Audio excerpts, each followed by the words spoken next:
안녕하십니까. 공장장 권한대행 이정렬입니다. 지난 화요일과 수요일에 출연하셨던 유시춘 선생님께 한 번 더 출연을 해주십사 청을 드렸었습니다.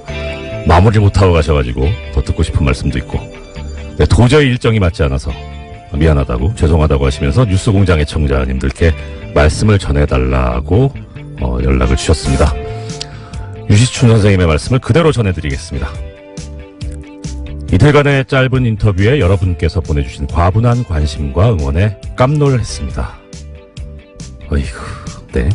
30년 전 수도 서울의 심장부에서 민주주의를 열망한 그 눈매가 어린 사슴처럼 곱고 여린 21살 청년을 잔혹하게 고문 살해한 부도덕한 국가의 얼굴은 지금 크게 변모했습니다. 여러분이 찬바람 속에 품었던 촛불이 이룩한 결과입니다. 우리는 헌법이 천명한 공화국의 명실상부한 주인으로서의 자유와 권리를 행사했습니다. 우리 민주주의는 박종철, 이한열이 상징하는 청년 학생의 순결한 피와 땀에 크게 비쳐 있습니다. 30년 전에 민주주의를 갈망한 여러분의 선배들이 있었음을 알려드리고 싶었습니다. 오늘의 젊은 세대는 그때와는 다른 질곡에 고통스러워하고 있음을 잘 알고 있습니다. 그럼에도 불구하고 청년은 내일의 동량이며 국가의 보배로운 자산입니다. 여러분이 만든 정부는 민주주의의 성숙과 더불어 보다 평등하고 풍요로운 국가를 위해 분투하리라 믿습니다. 어제의 범죄를 단죄하지 않는 것은 내일의 범죄에 용기를 주는 일이다 라는 알베르 까미의 말을 공유하고 싶습니다. 새해 이글이글 앳된 해가 솟아 대한민국 위대한 국민들의 얼굴을 말갛게 비추기를 소망합니다. 보잘것없는 말씀을 경청해 주셔서 고맙습니다. 귀한 말씀 주신 유시춘 선생님께 감사드립니다. 공장문 열겠습니다. 이상 유시춘 선생님의 말씀을 대독한 공장장 권한대행 이정렬이었습니다.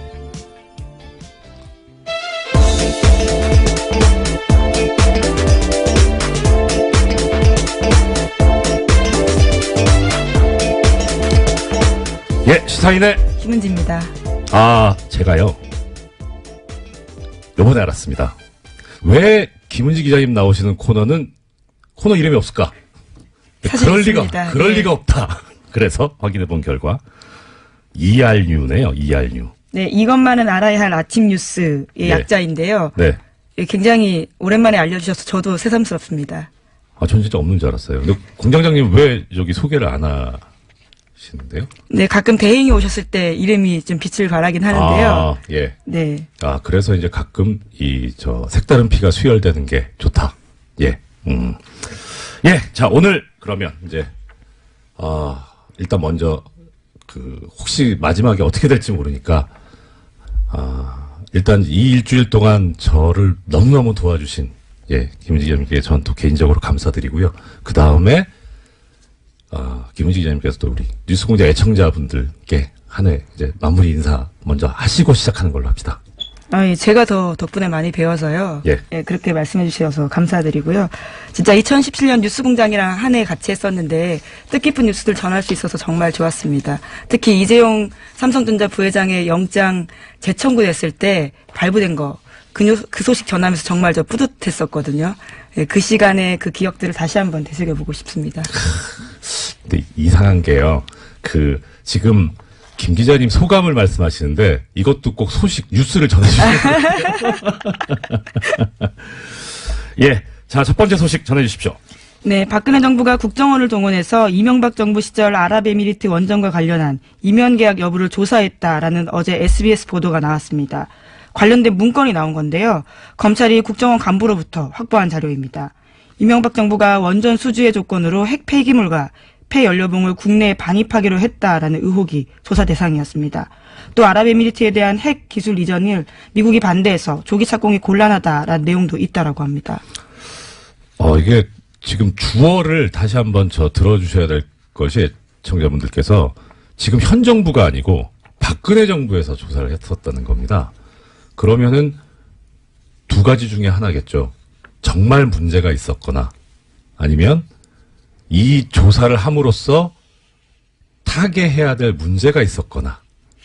그런데 지금 뭔진 잘 모르겠는데 하여튼 이 조사 결과가 그럼 어떻게 나왔는지가 이제 제일 궁금할 거 아닙니까? 그래야지 방향이 나오니까. 조사 결과는 어떻게 됐다고 합니까? 네, 그게 가장 궁금하실 부분일 텐데요. 네. 당시에 국정원의 조사 결과가 어떻게 나왔는지에 대해서는 확인되지 않았습니다. 또 그 내용이 청와대에 보고됐는지도 확인되지 않았는데요. 예. 이와 관련해서는 우선은 문건이 나왔기 때문에 검찰이 이제 수사에 들어간 겁니다. 당시에 네. 남대준 전 원장, 당시의 원장이죠. 국정원장의 최측근이 원장의 일정들을 다 적어놓고 있었는데 그때 2013년입니다.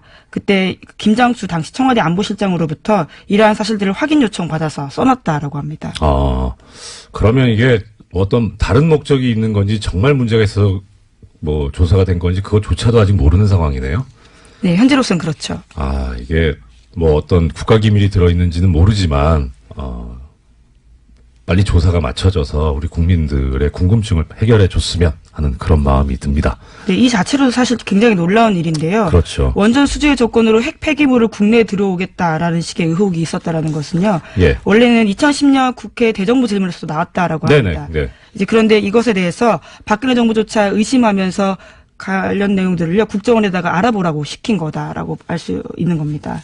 예, 그렇죠. 그때 당시에 강봉균 당시 민주당 의원이 의혹을 제기를 했었고요. 예. 근데 이게 만약에 사실이라면 이거 뭐 황당한 거죠. 그러니까 돈을 벌어오는 대신에 쓰레기를 가져온다는 얘기 아닙니까? 그것도 다른 쓰레기도 아니고 이 국민의 이 건강에 엄청난 영향을 미칠 수 있는 핵 폐기물을 가져온다는 거니까 도대체 국민의 생명과 자유와 재산을 보호해야 될, 신체를 보호해야 될 국가가 오히려 나서서 국민들에게 해를 끼치는 행위를 해버린 것이니 이건 정말 심각한 문제가 아닐 수 없겠네요. 예, 당시에 남대준 당시 원장 같은 경우에는요. 네. 지금은 구속되어 있는 장호중 당시 감찰실장에게 조사를 지시했다라고 알려져 있습니다. 네.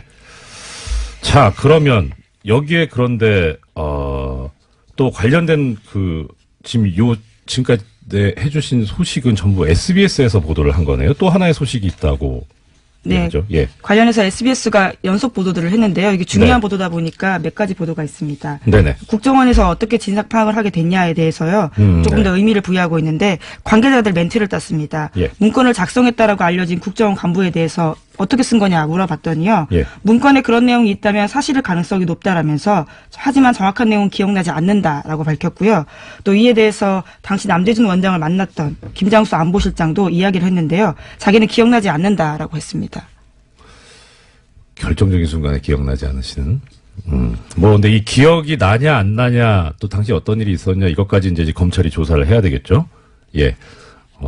흥미진진한. 네, 일입니다. 언론 보도에는 좀 한계가 있을 수밖에 없는 게요. 남대준 그렇죠. 원장 같은 경우에는 지금 구속되어 있는 상태입니다. 게다가 지금 이제 국정원 관련이니까 사실 또 정보의 접근이 그렇게 쉽지가 않은 상황이죠. 예, 그럼 지켜보겠습니다. 예, 그 다음 소식 전해주십시오. 네, 국군기무사령부가 국방부 TF 압수수색 정보 미리 알고 있었고 관련 네. 수사에 협조하지 않았다라는 소식은요. 지난주에 전해드린 바가 있습니다. 관련한 뉴스가 또 나왔는데요. 오늘 아침 한겨레 신문 보도입니다. 군 기무사가 최근 2012년 댓글 작업과 관련해서 국방부 장관에게 거짓 보고했다라는 건데요. 이러한 사실을 확인한 검찰이 기무사에다가 관련 자료 요청했다라고 합니다. 그런데요. 아직까지도 압수수색이 4주째 진행 중이고요. 이러한 난항 때문에 문건 확보에 시간이 걸려서 공소시효가 지나가 버렸다라고 합니다. 참. 지난번에 이제 공장장에서 진행을 하실 때 저도 들었는데 이게 사실 군이라는 데가 원래 공무원 자체가 공무원 조직이 상명하복에 충실하고 위계질서가 엄격한 데인데 더 심한 게 군대잖아요. 계급 사회인데 그야말로. 그런데 국군 기무사령부가 그 상급 기관에 대해서 이런 식으로 그때는 이제 소식을 수사에 협조하지 않고 증거를 인멸한다 이런 얘기가 있었는데 이제 더 나가서 거짓 보고까지 했다. 그렇다면 도대체 이 조직은 왜 있어야 되는 건가 하는 그런 생각이 드네요. 그런데 또 거기서 더 나가서 아예 빠져나가기 위해서 공소시효가 완성되도록. 자, 참 이게 이 타이밍에 드려야 될 말씀인지 모르겠는데 이 공소시효라는 얘기가 나오니까 김 기자님께서는 이 공소시효라는 게 왜 있을 것 같으세요? 생각이. 그리고 아무래도 좀 편의주의가 아닐까 싶은데요. 평생 네. 수사할 수 없다 보니까 네. 그것을 좀 시간을 한정해 둔 게 아닌가라고 생각해 봤습니다. 그렇죠. 예. 이게 사실 그런데 공소시효라는 게 지금은 좀 상황이 달라졌는데 이 공소시효라는 제도가 만들어질 때만 해도 그러니까 공소시효라는 거 뜻은 뭐 애청자 여러분들께서도 다 잘 아실 겁니다. 시간을 정해두고 이때까지 검사가 범인을 재판에 넘겨야 하고 그게 넘어가면 처벌을 할 수 없다는 거죠. 실질적으로 그런 시한을 정해놓은 건데 그럼 왜 이런 시한을 정해놨느냐. 첫째는 일단 시간이 지나면 증거가 소멸한다. 그러니까 어차피 시간이 엄청나게 지나서 잡아도 범인을 찾아도 증거가 없어서 처벌을 못할 가능성이 높지 않느냐.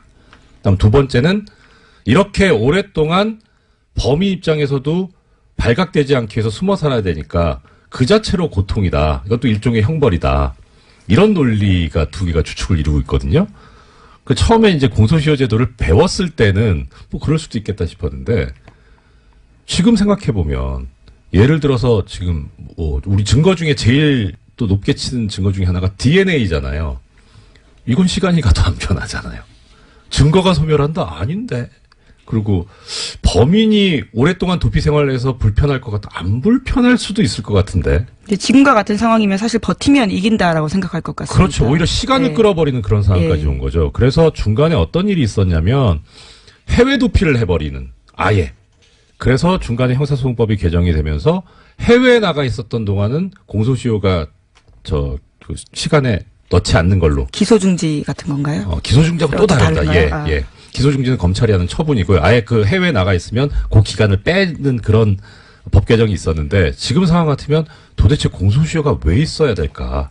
특히 이제 이런 상황처럼 아예 공소시효를 끝내버리려고 지나가게 하려고 이런 고의적인 시간 끌기. 예. 압수수색이 지금 4주째 진행 중이라는데 방해를 해가지고요. 네, 이미징을 아예 못하게 해서 일일이 키워드 검색을 여전히 하고 있다라고 합니다. 뭐 압수수색이 4일을 걸려도 말이 안 되거든요. 전격적으로 해야 되는 거기 때문에 어떻게 압수수색을 한 달을 하고 있습니까? 이런 작태를 하고 있는 이런 조직이 왜 있어야 하는지도 의문스럽고 또 이런 제도가 왜 있어야 하는지도 참 말이 안 나오네요. 예.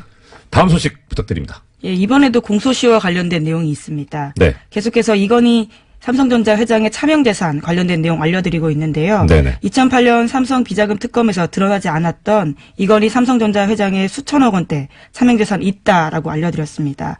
이에 대한 수사가 실체 접근조차 하지 못한 채 사실상 마무리 수순에 들어갔다고 이 또한 한겨레 신문이 보도했습니다. 네네. 2011년 이 회장 쪽에 1천억 원대 자진 납세를 받은 국세청이요. 이를 수사기관에 통보하는 등 적극 수사 의뢰에 나서지 않았다라고 합니다.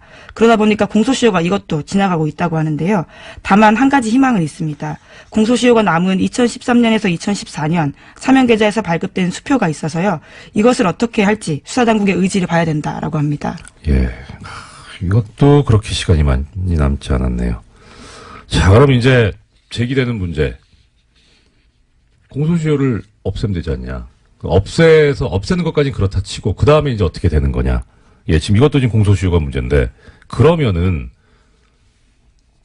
공소시효를 없애서 옛날의 행위에까지 그것을 효력을 미칠 수 있을 것이냐 하는 문제가 이제 되겠죠. 뭐, 예를 들어서 지금 이제 이 공소시효 다 없앱시다 해가지고, 이 기무사에서 댓글 공작한 거, 이것도 이제 지금 처벌하기로 하고, 뭐, 차명재산 이것도 수사해서 처벌하기로 하자 하면, 문제는 소급법이 돼서 이게 우리 헌법상에서 얘기하고 있는 법률 불소급의 원칙에 어긋나니까 문제가 있을 수 있죠. 한 번 이제 이게 문제가 됐었던 적이 있어요. 저 예전에 전두환 노태우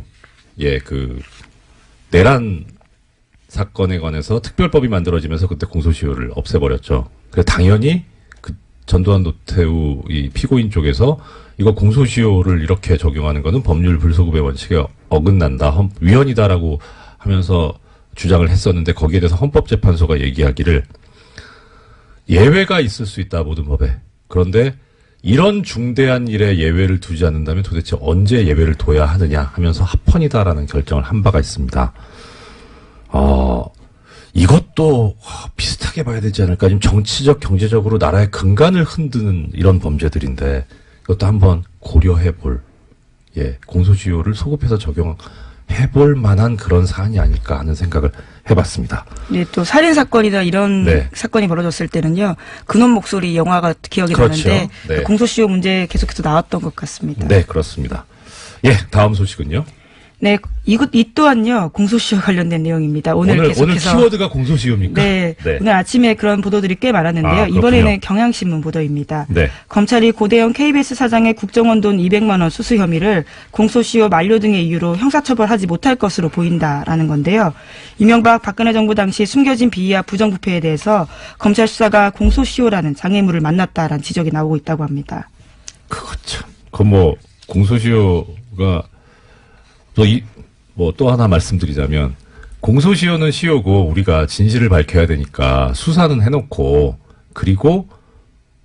그래서 진실을 알면 되지 않느냐. 그 목적으로. 그런데, 사실 이 수사라고 하는 게, 최종적으로 가는 목적지가 어디냐면, 재판에 넘겨서 처벌을 하자는 그런 거라서, 공소시효가 완성돼 버렸다면, 끝나버렸다면은, 처벌 자체가 안 되는데, 이걸 수사를 한다면 목적 달성이 안 되는 행위를 하는 거기 때문에 이렇게 하는 거 어떻게 보면 또 예산 낭비가 될 수도 있고, 그다음에 수사를 받는 쪽에서는 인권 침해 소지가 있죠. 그래서 문제인데, 그런데 이 검찰에서 옛날에 한번 공소시효가 완성되는데 수사를 했던 적이 있습니다. 혹시 기자님 기억하십니까? 어떤 사건인가요? 노건평 씨 사건에서 공소시효가 완성됐는데 수사를 했어요. 노무현 전 대통령의 형이시죠. 그리고 쭉 수사 결과까지 발표하고 결론이 그거였습니다. 공소시효가 완성돼서 기소하지 않기로 했다고. 그래서 저 뭐 하는 거냐. 그러니까 그 당시에 검찰이 이런 수사권을 정치적으로 이용을 해가지고 그렇게 흠집을 내기 위해서 처벌 자체가 안 되는 거를 수사까지 하는 그런 권한 남용까지 했는데, 그때 보면서 참 이렇게까지 하는구나 싶었죠. 근데 이것도 한번 고민해봐야 될 문제입니다. 그거 관련해서 그때 그 생각이 났습니다. 윤석열 지검장이 했던 유명한 말이 있습니다. 수사권을 가지고 검사가 그렇게 하면 그게 검사냐 깡패지. 네, 다음 소식이요. 네, 2년 전에 역사교과서 국정화를 결정하면서 교육부가 여론조사 실시했다라는 소식 전해드린 바가 있는데요. 그때 여론조사 정황 발견됐었습니다. 그러면서 교육부가 수사 의뢰한 바가 있는데 또 관련해서 또 다른 내용들이 나왔습니다. 어제 MBC가 보도한 내용인데요. 네. 국정화 여론조사 한 번 더 있었는데 이와 관련해서도 오타까지 뺏기면서 조작했다라는 겁니다. 이게 우리가 많이 쓰는 복붙. 컨트롤 C, 컨트롤 V. 일종의 댓글 부대가 여기서도 예. 운영됐다라고 볼 수 있는 거죠. 그렇죠. 이거는 다른 차원에서 문제인데, 그래도 우리가 생각하고 있는 이 국정교과서가 박근혜 전 대통령이 아버지인 박정희 전 대통령한테 헌정하겠다는 마음으로 만든 거잖아요. 효심에서 한 거면 좀 잘 좀 하지. 오타는 좀 너무하지 않습니까? 아무리 이게 잘못된 거지만 그래도 그쪽 입장에선 나름 사명감을 가지고 한 걸 텐데, 오히려 역으로 이런 오타까지 베낀 걸 보면 실제 이 실무진에서는 이걸 하고 싶지 않았던 게 아닐까 하는 생각이 들고요. 이것도 좀 다른 얘기인데, 관련해서 지금은요, 판결문에 판사들이 전자서명을 하거든요. 미리 이제 서명하고 날인을 다 그 메모리에 넣어가지고 그대로 그냥 클릭만 하면 서명 날인 되게 돼 있는데, 옛날에는 종이에다가 서명 날인을 했어요. 이름을 쓰고 도장을 찍었는데, 가끔 가다 보면 도장이 뒤집혀 찍혀 있는 경우가 있어요. 뒤집어진다는 게 위아래가. 예, 위아래가요. 그러니까 12시하고 12시 방향하고 6시 방향이 뒤집혀 있는 거죠. 이게 무슨 소리냐면, 이제 합의부에서 부장판사하고 배석판사님 둘이 셋이서 합의를 하는데, 그 합의 결과 마음에 안 드는 거예요. 이 판사는. 그래서 어차피 이게 합의 결과 2대1로 졌기 때문에 이 판결은 나가고 자기는 거기에 서명 날인을 할 수밖에 없지만, 난 이 판결에 동의 못하겠다. 내심을 드러내시는 건가요? 도장을 거꾸로 찍는 거예요. 그러신 적이 있으신 건가요? 전 한 번 했어요. 한 번. 근데 이게 판사들 사이에서 용인이 돼 있어요. 그러니까 그 정도는 이게 표현을 하자. 예. 그래서 항소심에서 보면 이제 아는 거죠. 이거 논쟁이 심하게 붙었구나. 2대1이었다. 예. 이렇게. 그러니까 이제 항소심에 또 신경을 쓰게 되고. 그러니까 그런 차원에서 일부러 오타를 냈을까? 근데 오타뿐만이 모르겠습니다. 아니라요. 네. 어떤 작성자는 자기가 중3 학생이라고 하면서 찬성 의견을 썼는데요. 바로 1분 뒤에는 다른 의견 올리면서 내 아이를 맡기기에 안심이 된다라면서 학부모를 참칭했다라고 합니다. 중3이 아이가 있을 수 있지 않을까요? 네. 1분 사이에 다시 학부모가 되는 놀라운 기적이 생겼다라고 하는데요. 예. 기적인지, 아니, 어떻든, 네. 네, 그런 식으로 해서. 다른 건 또 어떻게 있습니까? 네. 예. 그런 식으로 해서 또 이제 접수 마감되는 이제 45분 남겨놓고요. 갑작스럽게 같은 의견들을 40건 넘게 올리는 사람도 있다고 합니다. 부지런은 해요. 예, 15초에 한 골이기 때문에요. 예. 사실 내용을 보는 게 아니고 컨트롤-C, 컨트롤-V로 붙여넣었다라고 밖에 볼 수 없는데요. 이런 식으로 해서 여론 조작해서 찬성 반대 비율을 8대2까지 끌어올립니다. 와, 이게 진짜 댓글 부대죠. 보면 이게 무슨 프로그램이라고 해야 되나, 무슨 앱이 있다고 하던데요. 이렇게 자동으로 올라가게 해주는 그런 거를 쓰지 않았나 싶기도 하고요. 네, 그래서 당시에 이제 예. 교육부 같은 경우에는 이런 의견 수렴을 핑계로 대서요. 예. 상당수가 국정교과서에 찬성하고 있기 때문에 네. 국정교과서 폐기하지 않고 검정교과서와 혼용하겠다라고 밝혔습니다. 거참. 하여튼 열심히 한다고는 했는데 그래도 이게 제대로 된 정의로운 일이 아니니까 이렇게 오점이 나오는 것 아닌가. 역시 정의는 언제든지 드러나게 돼 있다는 생각을 들게 합니다. 다음 소식 부탁드립니다. 네, 지난해 2월 달에 개성공단 폐쇄된 바가 있습니다. 네. 이것은 박근혜 전 대통령 말 한마디에 결정됐다라고 하는데요. 네. 통일부 정책혁신위원회가 발표한 내용입니다. 그냥 이게 셀프라고 할 수도 없고 그냥 마음대로인 거죠. 예. 그래서 이런 얘기 하는 분들 계시더라고요. 박근혜 전 대통령 하면 법치주의가 생각이 난대요. 그래서 왜요? 법을 하나도 안 지켰는데? 법을 안 지켰기 때문에 법치주의가 얼마나 소중한가를 가르쳐 주신 분 아닌가 싶습니다. 또 다른 의미의 가르침일 네. 수 있겠네요. 예. 지금까지 오늘 발견해 놓으니까 코너 이름 다시 까먹었네. 네, 이것만은 알아야 할 뉴스 이알류입니다. 예. 이것만은 알아야 할 아침 뉴스에 진행을 해주신 시사인 김은지였습니다. 감사합니다. 예, 고맙습니다. 예, 이어서 바로 미니 인터뷰를 진행을 하겠습니다. 오늘의 미니 인터뷰의 대상은 접니다. 어떻게 되나? 예, 법적인 문제는 아니고요. 어제 좀 말씀을 드렸어야 되는데 시간이 모자라가지고 그래서 오늘 제가 또 오늘 마지막이기도 해서 그래서 그 언론인들의 재벌 돈으로 해외 연수를 다녀오는 것 여기에 대해서 어느 정도 좀 말씀은 드리고 맞춰야 되지 않을까 싶어서 인터뷰를 제가 스스로 자청을 했습니다. 지금 아직 김은지 기자님께서 코너는 끝나셨지만 퇴근을 못 하시고 감금돼 계시는 중이시거든요. 질문을 부탁드릴 수도 없고. 자, 일단 어제 잠깐 말씀을 드렸었는데 어떤 일이 있었냐면 미디어 오늘에서 이 삼성 언론 관련 언론 장학생 관련해서 기사를 냈습니다. 드디어. 이 미디어 오늘 잘 아시겠습니다만은 재벌 돈을 받지 않은 것으로 추정되는 언론사입니다. 여기 지금 해외 연수 다녀오신 기자님들 명단 소속되어 있는 분들이 소속사를 보니까 미디어 오늘은 없어요. 예, 그래서 일단은 재벌 돈을 받지는 않은 것 같다. 예, 그런데 이제 이 기사를 보면 상당히 이제 자세하게 보도가 되어 있습니다. 자세하게 보도가 되어 있고 더더군다나 이제 좀 더 저희 방송에서는 미처 언급하지 못했던 해외 연수뿐만 아니라 어학 연수를 다녀오신 언론인 명단까지 다 실어주셨습니다. 고맙습니다. 네. 자, 이 기사를 잠깐 그런 말씀을 드려볼게요. 이 기사에 의하면 이 삼성 언론 장학생 관련해서 나온 것이 시작이 뉴스공장, 우리 뉴스공장이라는 거고 그리고 제가 25일 날 시작했다 이렇게 보도를 하고 계십니다. 죄송한데요. 이거는 팩트가 틀립니다. 예, 실제 팩트는 이 내용의 처음이 언제부터 시작됐느냐. 23일 날 트위터에서 SICHMOON 이라는 닉네임을 쓰시는 분이 시작한 것으로 저는 알고 있습니다. 이거 어떻게 읽어야 되나? 시크문? 네. 하여튼 SICHMOON 님이 시작을 하셨는데요. 제가 이제 트위터를 보다가 이 문제를 알게 된 게 24일 저녁입니다. 입사일 저녁이고, 그리고 25일날 이제 처음 방송이 시작돼서 제가 말씀을 드렸던 거고요. 그러니까 저는 사실 그냥 다른 분이 제기한 문제를 말씀드린 스피커일 뿐이고요. 문제의식을 가지신 분은 다른 분입니다. 근데 이분이 참 평범한 일반 국민이십니다. 그리고 그래서 이 보도를 보면서 들었던 생각이 겁니다. 재벌의 돈을 받지 않은 것으로 추정되는 이런 매체도 팩트는 틀릴 수 있습니다. 일부러 오보를 낸 건 아니겠지만 그래 언제든지 팩트를 체크하는 것이 아주 중요합니다. 이런 말씀 들었습니다. 왜 도대체 방송에서 자꾸 이런 얘기를 하느냐. 언론인 그럼 연수시키지 말자는 거냐. 아니죠. 필요하죠. 언론인 연수는 필요합니다. 근데 문제는 그게 재벌 돈으로 이루어진다는 거죠.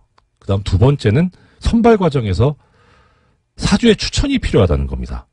그럼 이렇게 되면 어떤 문제가 생기느냐. 어떤 문제가 생길까요?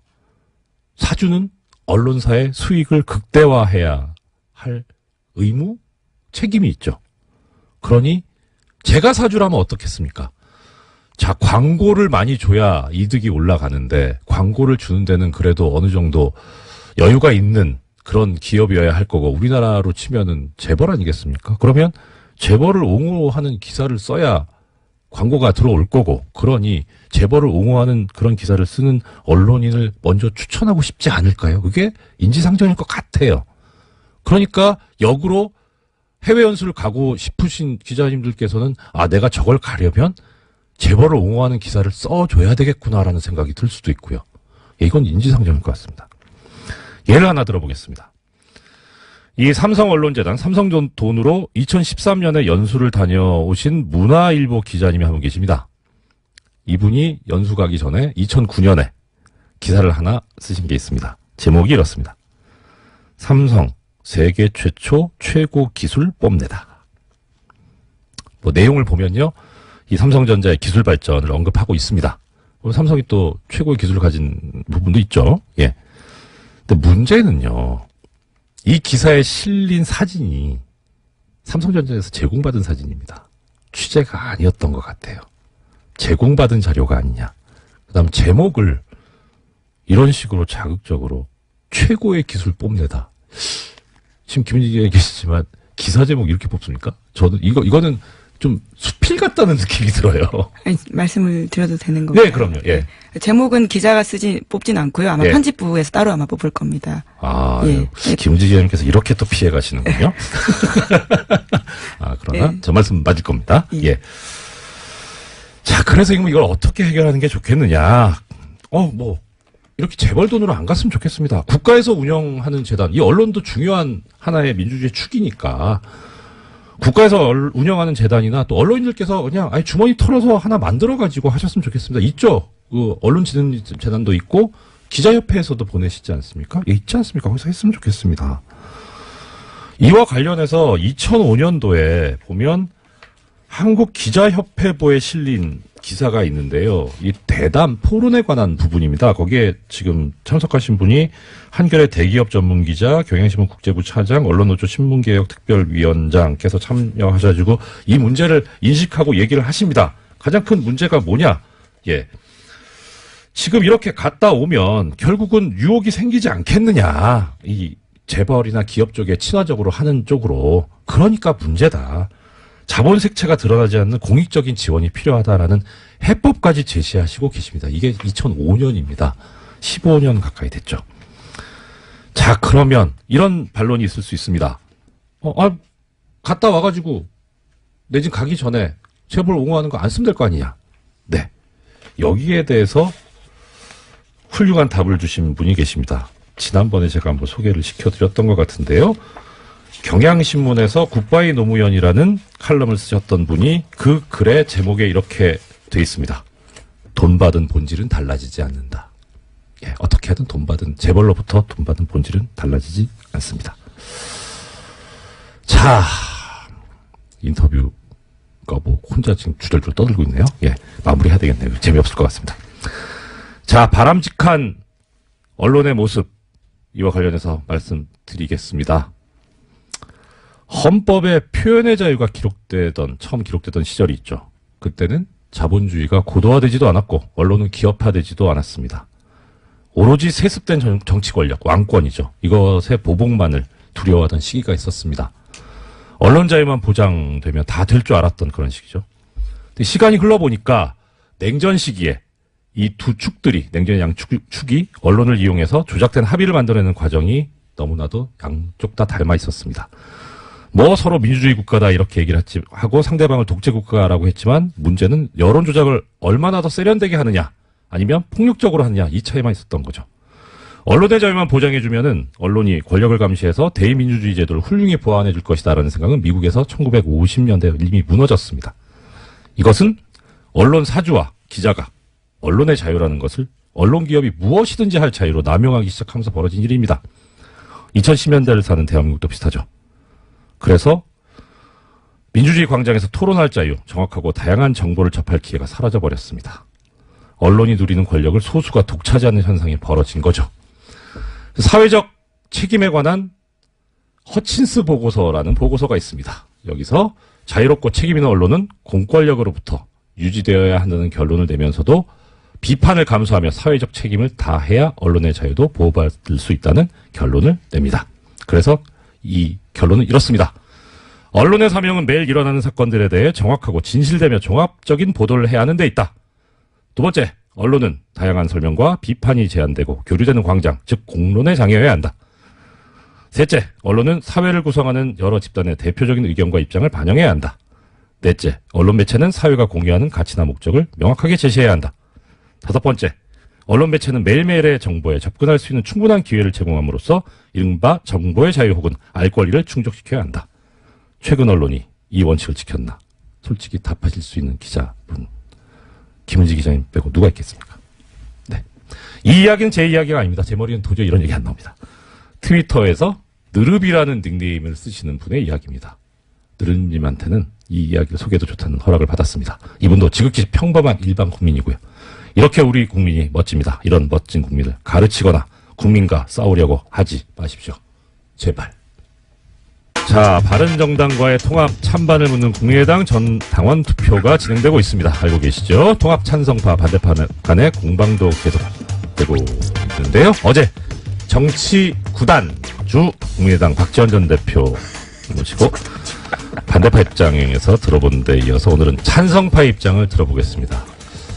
국민의당 장진영 최고위원께서 스튜디오에 직접 나와주셨습니다. 어서 오십시오. 안녕하십니까, 장진영입니다. 반갑습니다. 일단 시작 전에요. 네. 저기 소개도 안 드렸는데 바로 웃음소리를 내시면 어떻게 합니까? 왜 웃으셨습니까? 웃기잖아요. 구단주. 예.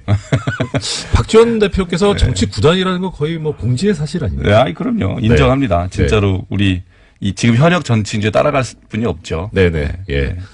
현역 정치인 중에 따라갈 분. 문재인 대통령? 저는 예, 누구를 타의 추종을 불허한다고 생각합니다. 박지원 대표. 예. 네. 예, 대단하시죠. 그럼 뭐 이따 또 질문 드리겠습니다만. 네. 자, 일단은 어제까지 지금 이제 이틀째 전 당원 투표가 진행이 됐습니다. 어제 이제 박지원 전 대표께서 나오셨을 때는 첫날 투표율이 높았다. 두 번째는 지금 열성 당원들이 빨리 열성 지지자들이 먼저 투표를 했을 거기 때문에 높았지만 이튿날 때부터 확 떨어질 것이다라는 그런 예언을 하고 가셨는데 실제 보니까 첫날 14% 그래서 예상보다 좀 높다 싶었는데 이제 어제까지 누적 투표율이죠 17%. 이 박지원 전 대표 예언이 맞는 거예요? 아이고 그 예언이라기보다는요 지난 이제 8월 전대에 우리 당 전대 때도 같은 양상이었습니다. 첫날에 역사 대기 수요가 폭발을 해가지고 확 몰리고 네네. 두 번째 날은 3분의 1 이하로 떨어지는 그런 현상이 그때도 있었는데요. 네네. 그런데 이제 어제 저녁 7시기에 마감이 됐는데 그때까지 17.63%입니다. 그런데 8월 전대 때 같은 시간에 투표율이 그보다 1%가 높았습니다. 어저께. 네네. 그러니까 전당대회는 후보들이 나와가지고 뭐 굉장히 이벤트도 많이 하고 TV 토론도 하고 굉장히 떠들썩하게 진행이 되지 않습니까? 오랫동안. 그런데도 그것보다도 더 높았다는 거예요, 이번에. 거기에 의미가 있다라고 봐야 될 것 같습니다. 그렇습니까? 그러면.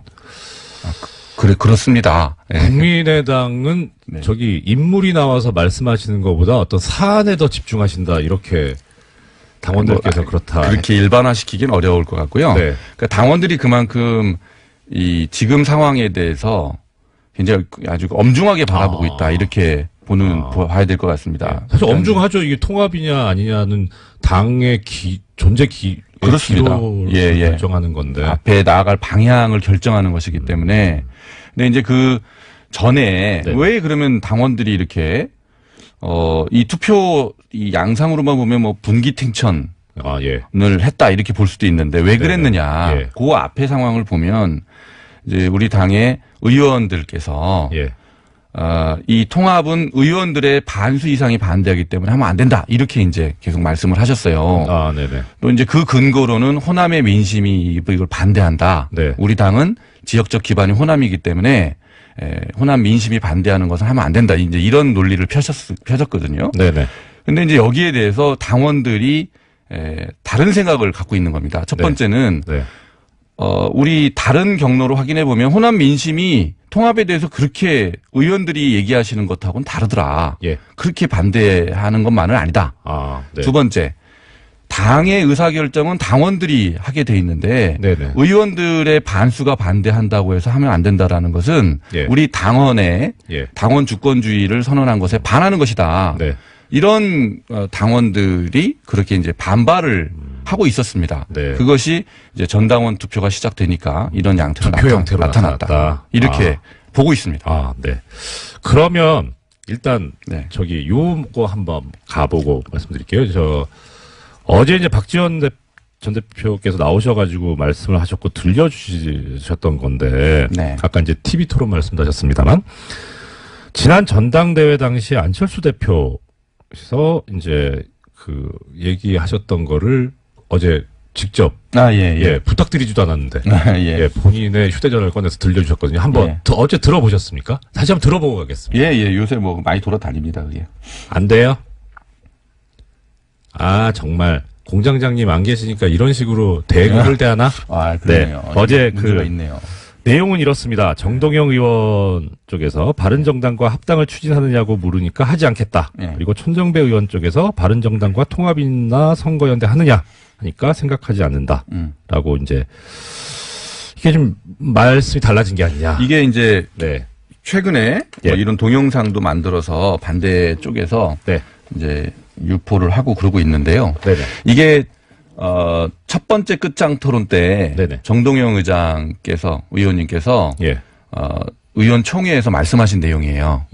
그 안 대표가 앞에 있는데 이제 이 내용을 가지고 공격을 하셨어요. 근데 그리고 그때 안 대표의 답변이 있었습니다. 근데 이제 그때 뭐라 그랬냐면 8월 전대 당시의 바른정당과 지금의 바른정당이 같으냐. 그때 바른정당은 20명짜리 정당이었는데 그때 구성원들하고 지금 구성원이 다르죠. 9명이 자유한국당으로 돌아갔지 않습니까? 그중에 이제 김무 의원이 계시죠. 그죠? 그분을 비롯한 9분이 돌아간 바른정당하고 계신 바른정당은 말씀이 죄송한데요. 복귀했다가 좋은 용을 돌아갔다 하면 왠지 이렇게 좀 복귀가 돌아갔다는 말 아닌가요? 저렇게 그렇죠. 사망의 높임말 같아서. 자유한국당으로 다시 들어가셨는데 돌아가게 하시고 싶은데. 그런 거 아니죠. 바른정당이 그래서 다르다는 거예요. 같은 당이 아니다. 근데 이제 그거는 저도 전적으로 동감하는데 만약에 지금 20명짜리 바른정당이었으면 제가 앞장서서 저는 반대했을 것 같아요. 저라도. 그러니까 그때 바른정당은 별로 바르게 보이지 않는 정당으로 저는 봤거든요. 근데 지금은 되게 순도가 높아졌다 그런 표현을 그때 하셨는데 저도 동의하는 부분입니다. 그래서 8월 전당대회 때의 그 상황과 지금이 다른데 같은 잣대를 들이대는 것은 저는 합리적이지 않다. 사정명령이 생겼다. 우리 쪽 용어로. 그렇습니다. 역시. 알겠습니다. 자, 그러면 역으로 바른정당 입장에서 보면 이제 순도가 높아졌다라는 말씀하셨잖아요.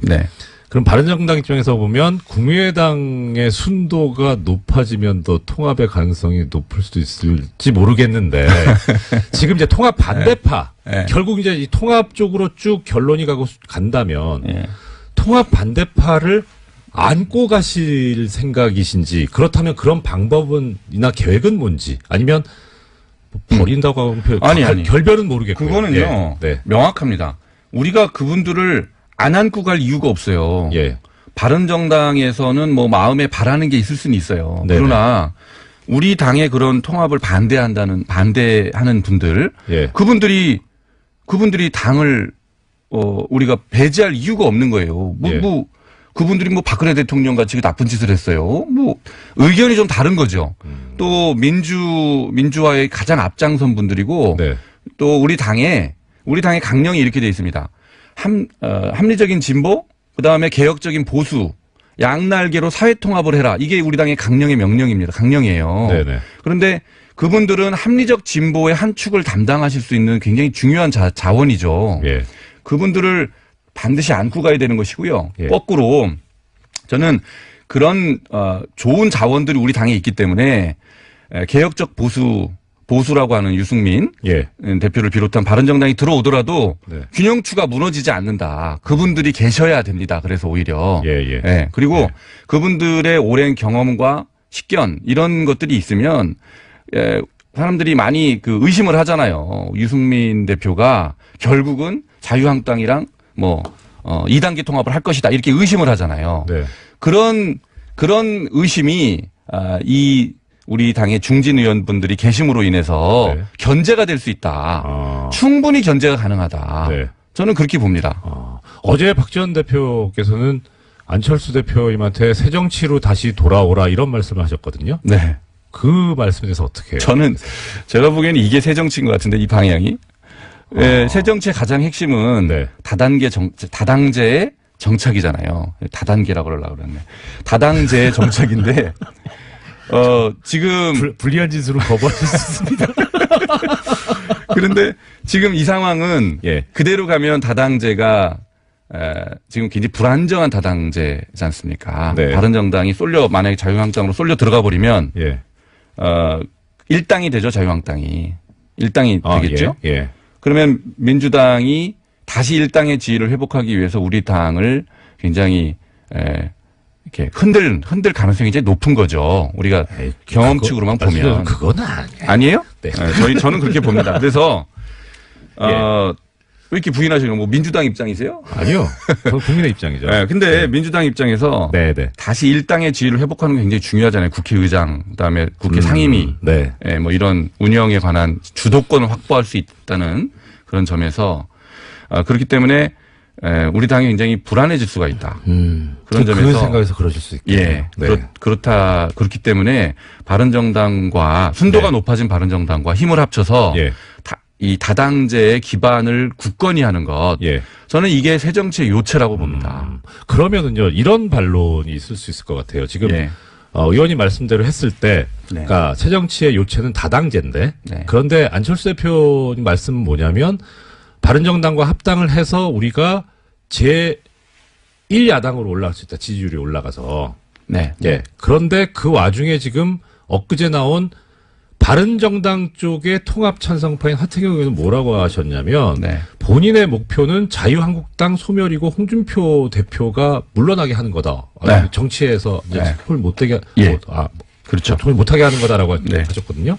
그러면 자유한국당이 소멸돼 버리면 이 다당제라고 하는 애초에 처음에 이 새정치의 그림은 없어지지 않나요? 그런 또 비판이 논리적으로 가능할 수 있어요.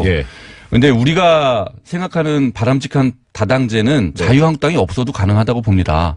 다른 정당이 출연해야 되죠. 더 바람직한 정당. 뭐 지금 녹색당이나 이런 건전한 정당들이 출연할 수 있는 원내에 진입할 수 있는 기반을 만드는 게 다당제 요체지 자유한국당이 계속 있게 하는 게 저는 중요하다고 생각하지 않습니다. 그 당은 없어져야 되는 당이에요. 우리가 극복해야 되는 당입니다. 그러면은 지금 이 말씀을 뭐 녹색당이든 정의당이든 이쪽 소수당이 더 진출할 수 있는 선거구제 개혁까지 그것도 여쭤봐야 될 시간이 다 됐네요. 죄송합니다. 뭐 얘기도 못